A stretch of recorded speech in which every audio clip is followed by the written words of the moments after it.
Friends 1896 first Olympic start பண்ணாங்க. பியர்டி D கூப்பர்டின் அவர் தான் அந்த ஒலிம்பிக் சிம்பலை வடிவமைச்சார்.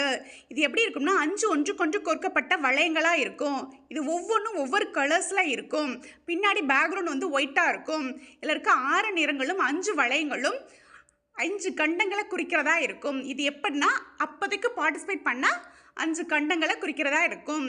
1915 அஃபிஷியலாக இந்த சிம்பிள் வந்து வெளியிடப்பட்டுச்சு.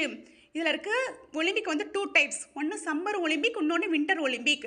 இது ஒவ்வொன்றும் 4 வருஷத்துக்கு, அதாவது சம்மர் ஒலிம்பிக்னா 4 வருஷத்துக்கு ஒரு தடவை, வின்டர் ஒலிம்பிக்னா 4 வருஷத்துக்கு ஒரு தடவை நடக்கும். T20 ஞாபகம் வச்சுக்கோங்க, டோக்கியோ 20. ஓகேவா? அடுத்து 2x2 அப்படின்னா 22. அப்போ ஜில் ஜில் ஜில் ஜில் அதாவது பெய்ஜிங். ஓகேவா? அடுத்து பாரிஸ், பேர் 4 அப்படின்னு ஞாபகம் வச்சுக்கலாம். மில்லட் வந்து 26 வயசு பசங்க சாப்பிடுவாங்க. மில்லட் 26 வயசு பசங்க சாப்பிடுவாங்க. 28 வயசில் இளமையை லாஸ் ஏஞ்சல்